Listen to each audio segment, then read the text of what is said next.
Hey y'all, welcome to Night Shift Delirium, a podcast about junior doctors and the world that surrounds them. I'm your host, Victoria, a junior doctor based in England.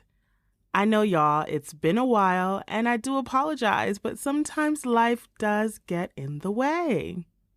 Anyway, today we're talking with Kristin, based in the United States. We're talking about family, relationships, and how to navigate it all while still working as a junior doctor. Welcome to our shift, y'all. Okay, so today we are talking with Kristin. We're going to talk about family today and navigating residency as a professional, learning more about why and how she does it all. So before we begin, Kristin, can you tell us a little bit about yourself? Sure. I'm Kristin. I am a third-year neurodevelopmental disabilities resident and a proud mom to Levi. Yeah. Awesome. That is so interesting. I don't think I've ever come across anyone in that specialty until I saw that you matched there. Yeah. What sort of took you and led you down that route? So I used to volunteer at an organization called Extra Special People, and they have an adaptive camp, adaptive yoga, a pageant, everything for kids of all abilities. So I was actually pre-vet, and I remember Eli Hill, the coordinator, was talking to me about doing their adaptive yoga after I graduated college, and it was the same day I got accepted to veterinary school. And I was more excited about somebody even talking to me about like adaptive yoga and like seeing me as a volunteer and, like, recognizing me and the potential to still work with those kids that I was like, "Yeah, I shouldn't go to vet school if I was more excited about just teaching yoga versus getting accepted to the one vet school I thought I wanted to go to." So it kind of went on from there. Wow, that's really interesting. So you didn't have an interest like necessarily in medicine at all. It was always vet, and then things changed the day you got into vet school. Is that right? Yes, I wanted to be a veterinarian since I was 4 years old, and there are other times that I thought maybe, like, would consider med school for, like, a second, but vet school is kinda guaranteed. Um, but that was like, okay, I shouldn't get into student loan debt about something that's not making me excited anymore, even if it was easy. Oh my gosh, that's so interesting because I feel like it's so often the other way around, where people have wanted to be doctors for 100 years and then they did something else because it seemed to like maybe work out. Oh, Yeah. that's I fascinating. didn't tell my parents I Um, was accepted to vet school until after I got into medical school because I felt like they would force me to go. Um, oh my and I didn't want that gosh. that doubt around me until I got into med school. So yeah. Oh my Very goodness. happy with the switch. Yeah. So then did you take out time in between sort of like undergrad and all of that? Or did you just then, like, how did it work out for you then? So I was always interested in international travel and wanted to live out of the country. So I was trying to find international volunteer experience for like human medicine, and then found the international school that we went to. But so yes, Yeah. when I applied to the school, thinking they would look at my application like she applied to the wrong type of medical school, but got accepted. Amazing. Yeah. I mean, we did go to the same medical school, George's via Cyprus, via Chicago, et cetera, et cetera. Which, has been an interesting experience. I've had quite a few people actually from George's on the pod already. Okay. So I wanted to ask you really about like family and navigating like life outside of medicine while in residency, because it just seems impossible. And then, you see people doing it and you're like, what's their secret? How does it work out? Yeah. So I knew that I was going to have a kid during medical school. Me and my ex-husband planned on having kids. We got married like 19, 20 in college. So having a kid in medical school was always the plan. The ex-husband part was not. And I think when I look back at things that Levi and I have done, I would not have thought it was possible, but it got to a point as between second and third year of medical school. Levi was a few months old. I took a year off while I was pregnant with him and saved money. We moved to Chicago, and basically ex-husband never came and became ex-husband. Um, and I think really there was no game plan at that point. It was completely unexpected. Um, but we took one day at a time. So I would babysit overnight for date nights where I could bring Levi with me to pay for my babysitter the next day. And that was the cycle. And every day I would wake up like, I do not know how we're going to make this work. I don't know if I'm going to finish medical school. I called my best friend, like, everything is ruined. Like, I didn't think it would be possible, but it was like, I'm just going to keep trying. So got a babysitting gig, babysat, paid my nanny in this circle, knowing it was going to run out at some point. I was like, this is not going to keep working. I'm not going to find a gig every night. I'm not going to be able to cover every single day, but I'm just going to keep going until it comes to that day that I can't cover. And luckily that day didn't come. It was very tiring. I felt like maybe I shouldn't tire myself out. Maybe I should just stop now, because what's the chances this is going to make it through the next 2 years of medical school? And then there's residency applications and so many other things.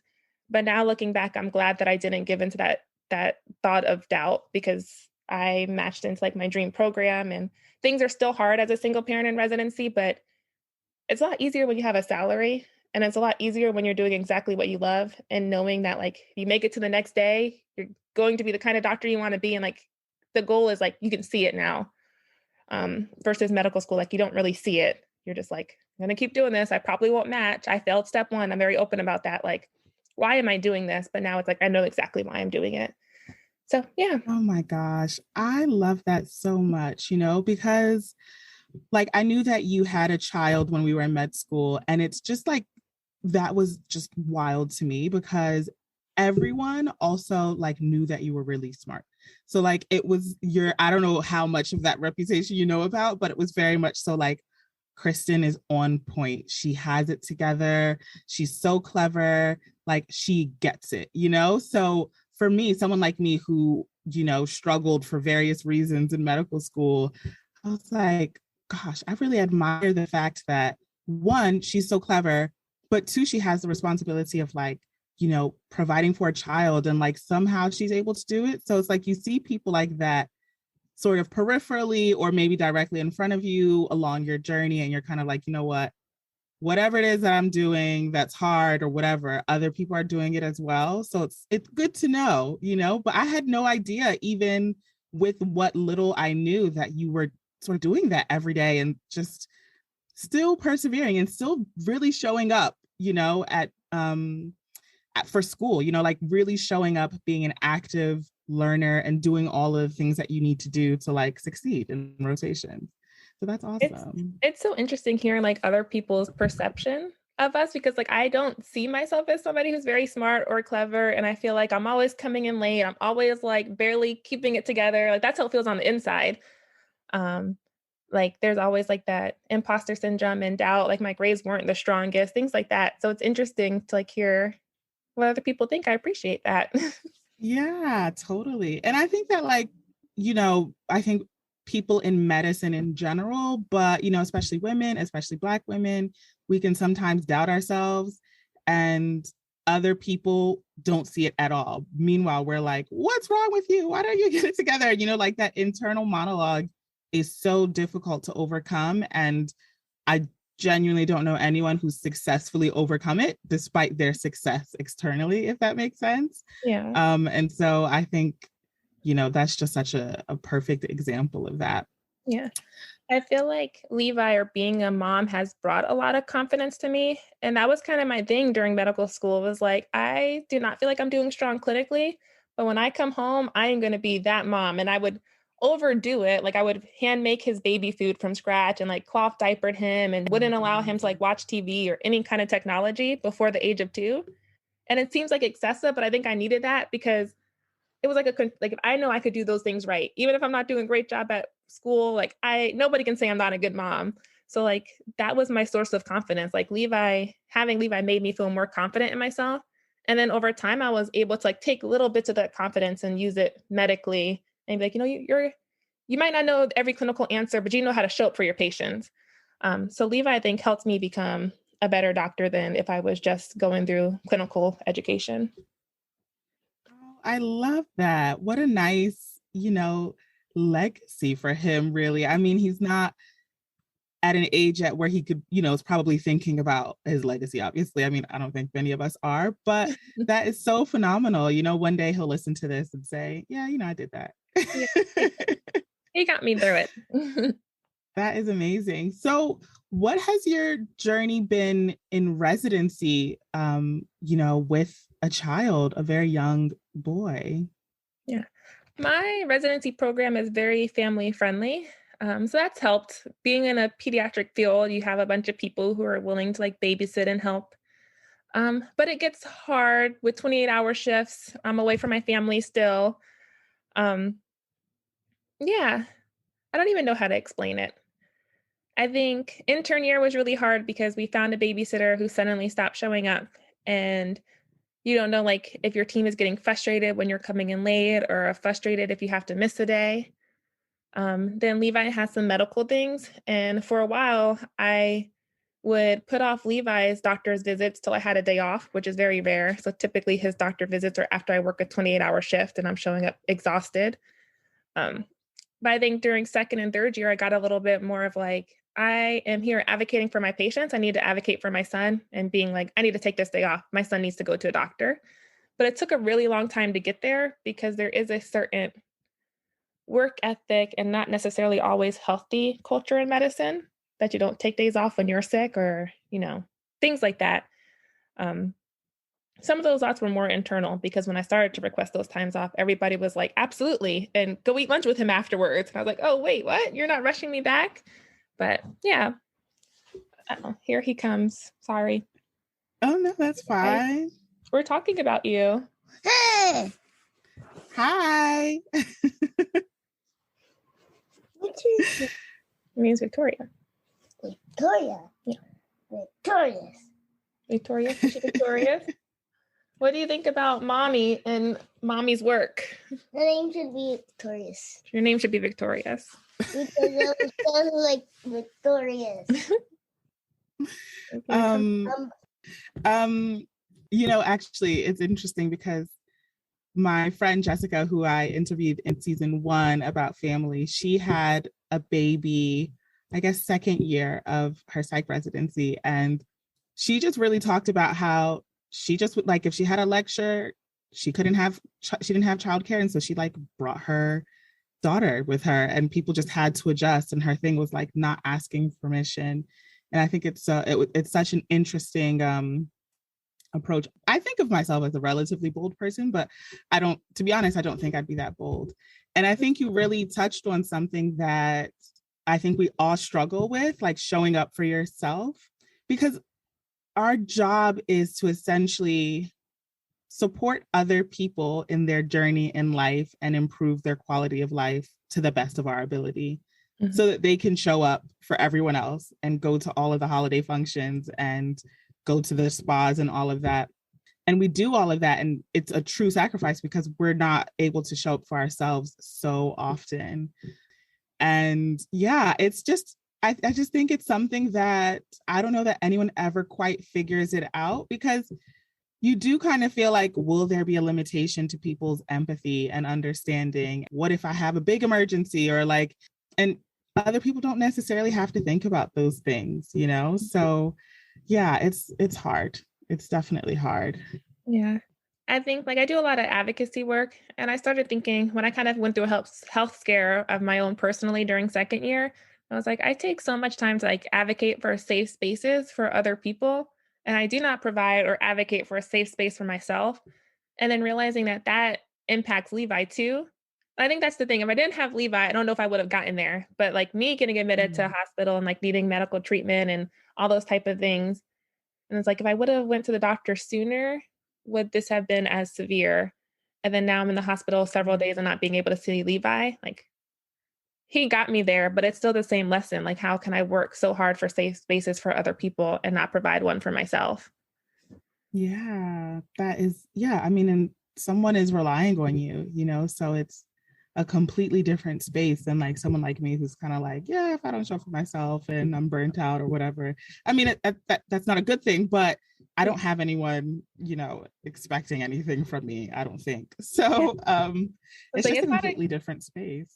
It's not a good thing for me that I needed a whole child to get myself there, because I think it's something we all need to get there before we have a kid. But it's just how medical training kind of makes us, or any kind of overambitious personality kind of just becomes a Absolutely. characteristic trait that we get that's not necessarily good. And then our culture kind of supports that characteristic trait. The person showing up sick from work is such a team player, but it's like, that's Yeah, not really good. exactly. Oh my goodness. Like last year in June or July, I had just, that like cold that everyone is getting eventually that's not COVID, but feels like COVID. And it's definitely not, but you're also really unwell. And I ended up having to take off a few days. And then I went back and it was like nights and I was working in the emergency room. And they ended up having to put like a nebulizer on me at work and all of this stuff. And I will say that the UK is much better, I think, than the States in relation to that. Everyone was kind of like, why are you here? And I'm like, I already took off days. I felt so bad, Yeah. but I was actually sick. And I think the UK, they would have been understanding if I was like, I can't do it. I've got this terrible cough. Every single patient is mentioning it.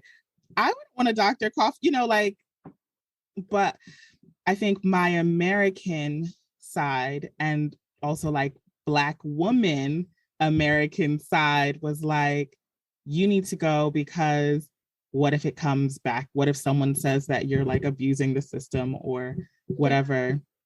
And that's when all of those external pressures that we have all internalized drown out any sense of rationality.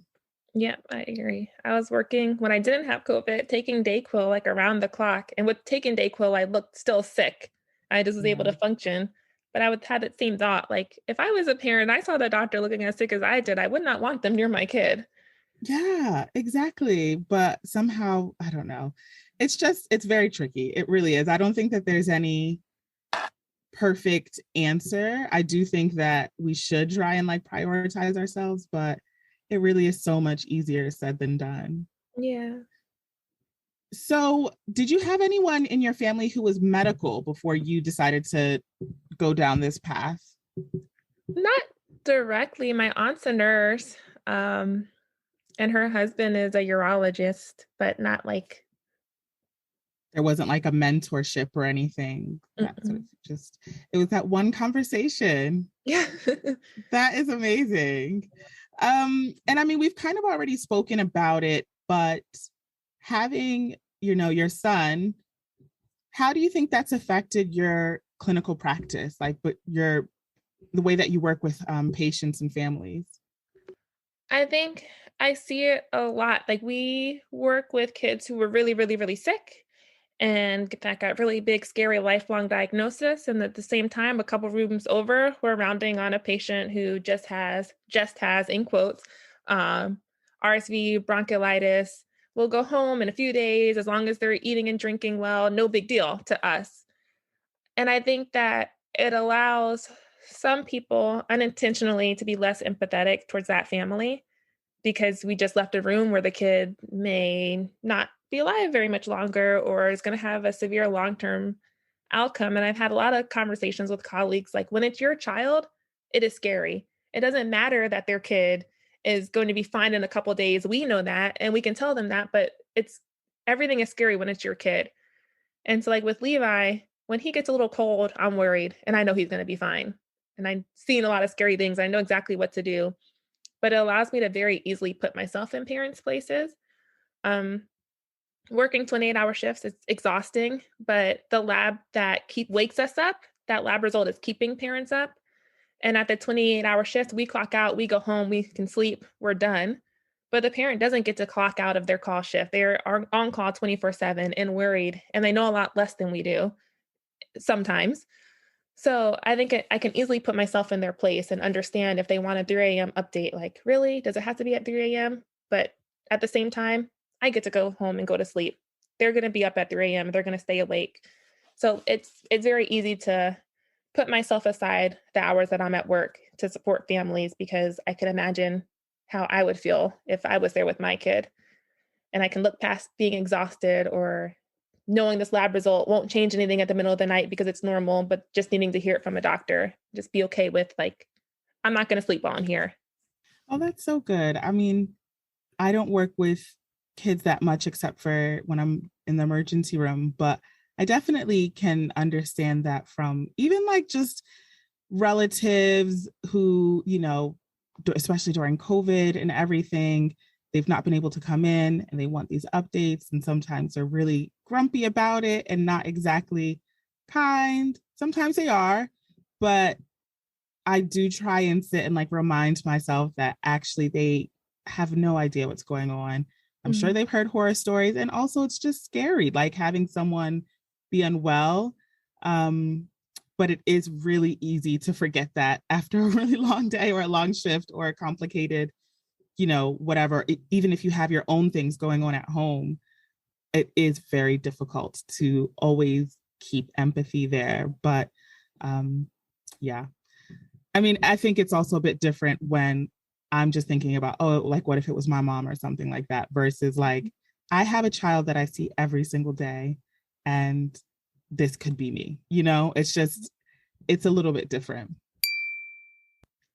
It's the end of the academic year, which is filled with graduations and superlatives.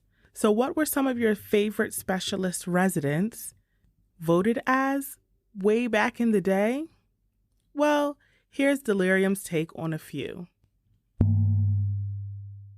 The athlete most likely to go pro. Okay, maybe not pro, but playing college sport. Okay, maybe not playing college sports, but at least playing in the community and maybe being the captain of the neighborhood team. Orthopedics. Most likely to go on a reality show, showcasing the life that they're working very hard for, full of designer clothing, designer cars, designer items, only to leave the show very early on because, after all, they are incredibly busy. And it has nothing to do with the other personalities. General surgery. Most likely to get multiple PhDs and write several subsequent books because there's no such thing as asking too many questions, even if no one is listening for the answer. Internal medicine. Most likely to spend their evenings working with community organizers, running grassroots campaigns, and joining the city council, all the while maintaining their full-time, rather late start to the day and often home before rush hour job. Psychiatry. Most likely to run for president and after a wildly successful campaign, encounter the ever-changing but ever-present glass ceiling, obstetrics and gynecology. And on the flip side, do you think that sort of working in your field, specifically in your field, has influenced how you're raising Levi? It does. I used to be really into evidence-based parenting, and I don't know why. I will look up peer-reviewed research articles on any decision that I make for Levi. And I'm engaged now, and it drives my fiance crazy because he won't strongly disagree, but he'll to challenge things that I'm doing, and I'm like, I read this research paper and this one, and I look for bias, and I pick through these things, and this is why I'm doing it this way. So I think it definitely impacts me a lot. I don't know. I like it though. Yeah, I mean, that's dope. To have the understanding and know where to look for, because to be honest, people do that in their own way, as in non-medical people. I'm not saying Facebook, WhatsApp, Twitter, YouTube, TikTok, et cetera, are this same exact thing as a peer-reviewed source. But I mean, there's a reason why those sites and things are so popular. Everyone is anxious. Everyone wants advice from someone. So it might as well be peer-reviewed research. It's fun. It's my favorite reading material. That is very medic of you. That is very doctory of you. I should have saved them in a binder. People ask for parents, well, let me look at this article. I legit think people would happily reach out to you for okay, so now that you said that, should I give applesauce or? Yeah. Okay. So what do you think he thinks about sort of you working and being a doctor? Does he have an understanding of what it means to be a doctor and what your job is day to day? Levi? Yeah. Yeah, he does. He's very proud of it. He likes to tell people that like mommy's helping babies and um he wants to be a doctor. He says now it could a doctor, a dermatologist, or a frog to be specific. But now he's kind of switching from dermatology to whatever mommy does because he wants Oh, to be at work with me. And I was like, no, you got to go down your own path. But oh, he's I very love proud that. of it. During COVID, I did a little like Zoom call with his class about washing their hands. And he was just like, that's my mommy. She's a doctor. And he likes to randomly tell people. So he's very proud of it. And I think it's both of our accomplishments. So he should be proud of it because honestly, he was right there accepting me reading first aid as his bedtime story in a Oh my baby voice. God. Like he earned the degree too. So, but he knows what I do and he's excited about it. Oh, that's awesome. And you mentioned you're engaged. Thank Congratulations. you. How has that been? Like, I mean, you're navigating a million really complicated things, like life things all at once. How's that been? It's good and hard. Um, I think for me, it's easier. Like, I have this amazing person who's so supportive of me, and he knows that I'm very passionate about work, and he knows I'm very passionate about being Levi's mom, and he knows I love him. But when I say passionate, like if I am reading something on disability advocacy and new laws, like I could be caught up in that for hours, and I do that stuff after Levi goes to bed. Um, and so he just has to kind of sit there and watch me just rambling passionately or looking something up or writing a letter to a senator or just going down these rabbit holes. And he'll see me using that same passion with Levi. If Levi is struggling with something, like I'm going to make a solution. So Levi gets frustrated about bedtime. So I made a little clock to help him navigate like when we're approaching bedtime. So he sees me do those things in those two areas of life, or I'm writing like a textbook chapter on advocacy. So he sees how I act in passion. And I do have that same passion and love for him, but it's different because like what is he doesn't really need anything because he's like Mm, this grown man who has it all together. And so I think it's hard for him because he knows what I do out of love for my work and for my son. And I don't have the same ways to show it to him because he has it all together already. Um, mm, so I try to recognize that and kind of think like, what can I do? Because I know it's hard for him. And we started dating right before residency.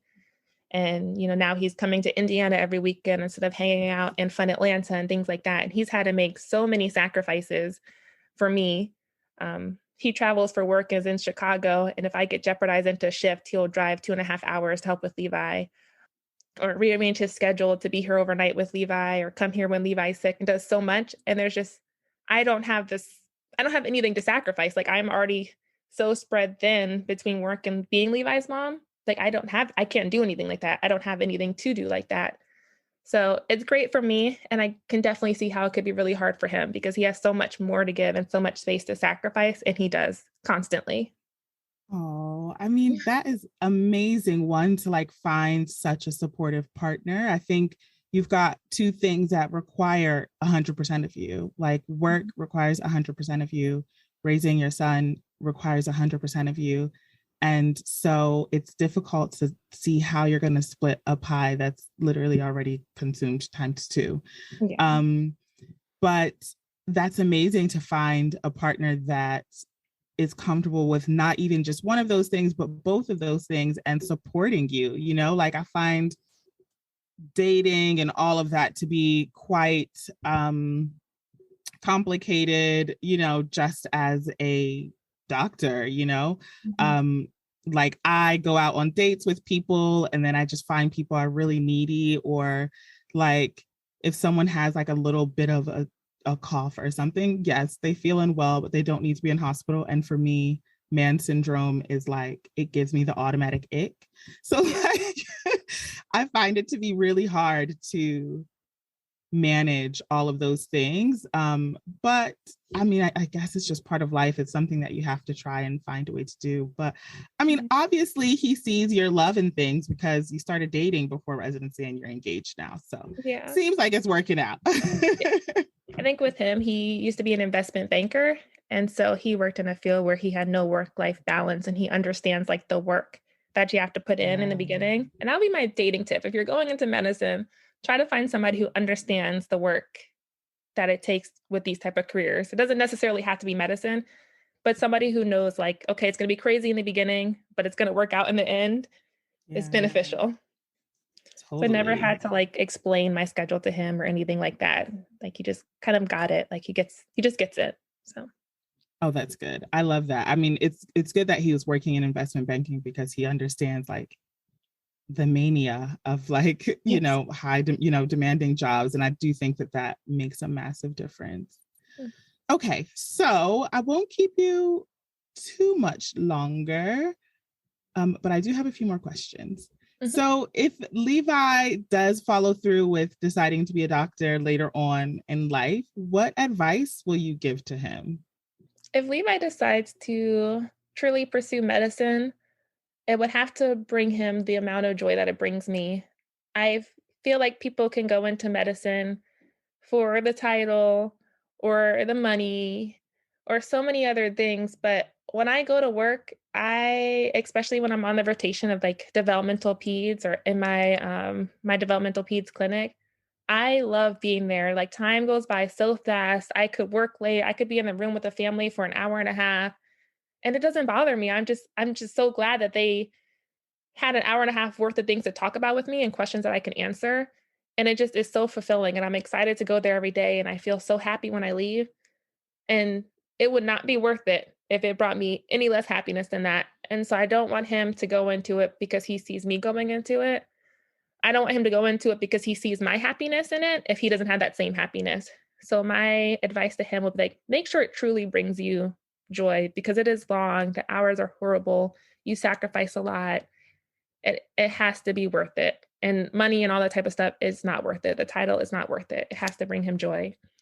And I think if I ever see him not as happy in medicine, I'd be like, listen, I don't care if you could drop out right now. It's not worth it. First year residency, 6-figure student loan debt, whatever.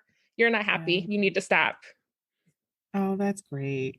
I do think so. Like for me, my dad's a doctor. He never like forced me to be a doctor. And because my journey was very long, definitely was open to me changing paths.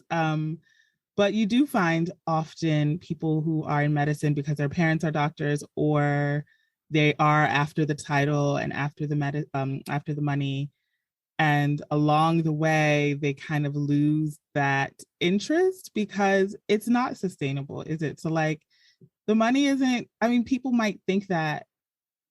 I hope it doesn't sound like I don't appreciate like the salary that comes at the end, but I don't think that the money is really all that much considering all that you go through to get there and the sacrifice that you literally make every single day. Like we've spoken about not prioritizing yourself and your health and your family and your relationships. And like all of that is really priceless. I mean, it's so corny to say it, but it is true, and like it's not worth it if the passion and the desire to like work in whatever field you're working in isn't there.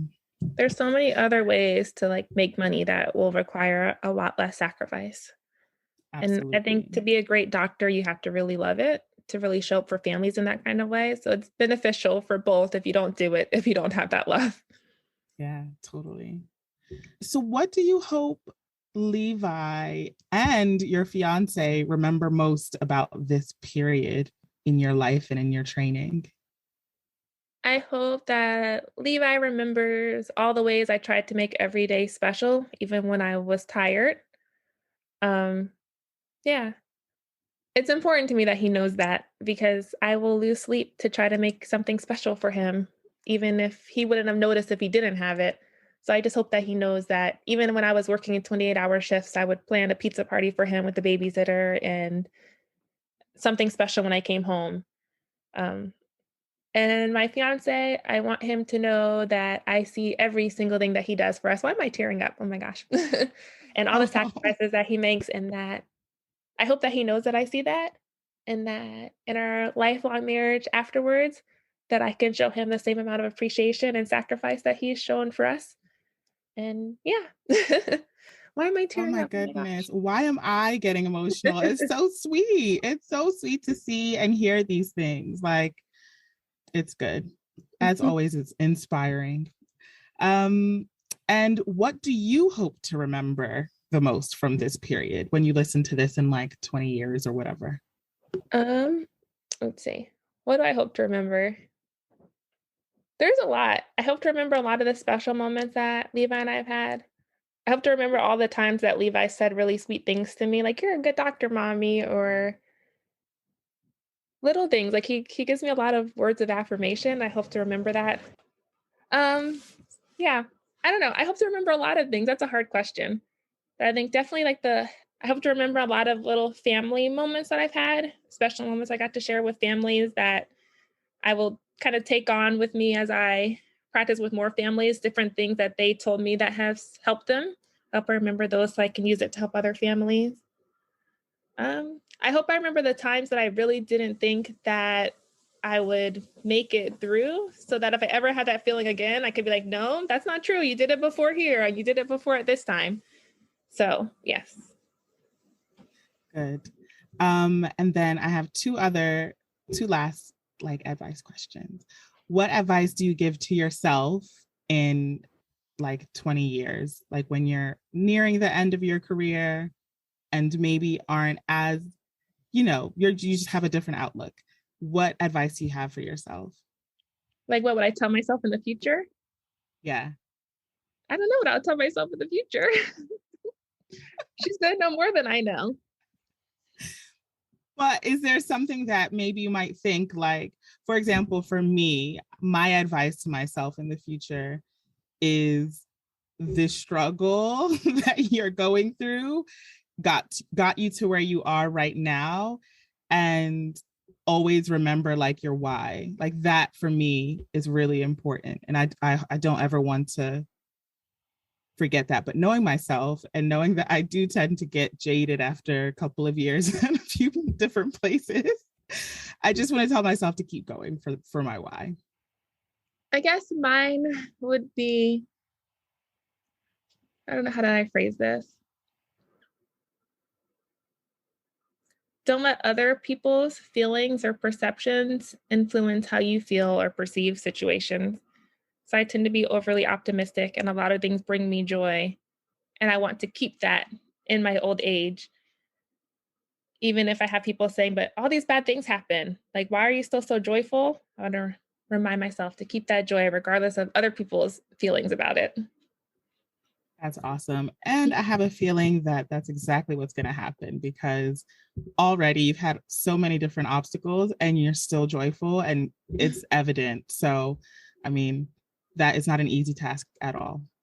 Okay. And then my very, very last question is for anyone who maybe is thinking about having a family or dating or having a child, do you have any advice for them? I say do it. There's no perfect time. Having a kid can bring a lot of different obstacles, but the obstacles are very, very, very small compared to the amount of joy having a child or starting your family will bring you. And that when you decide to start a family or do anything, you're going to have people who are like, how are you going to do that? Or cast doubt on you. But just remind yourself that that is a reflection of how they see their own abilities and has no reflection on how capable you are. Oh, I love that. Okay, well, that's it. I don't have any more questions, but thank you so much for joining me in conversation today on Night Shift Delirium. Where can people find you on social media? So my Instagram is pagingdoctor.love. So paging Dr. Love. I'll be married in 42 days. Congratulations. And we will all be watching from Instagram. Thank you so much for having me. I hope you all enjoyed this week's episode. Be sure to follow Kristin at Paging Dr. Love on Instagram for more updates. Since we recorded, she has gotten married and she's gone on her honeymoon, all of which she shares on her page. She also shares her advocacy work. If you're interested and you want to have a look, make sure you head to her page on Instagram. We will be sure to tag her in our show notes and to tag her on Instagram. We do still have some limited merchandise available at amisascloset.com, AMISSASCLOSET.com. And if you're still interested in donating to Bisola's GoFundMe, the medical student coming from Ukraine that we featured in our last episode, Please be sure to also go to her GoFundMe.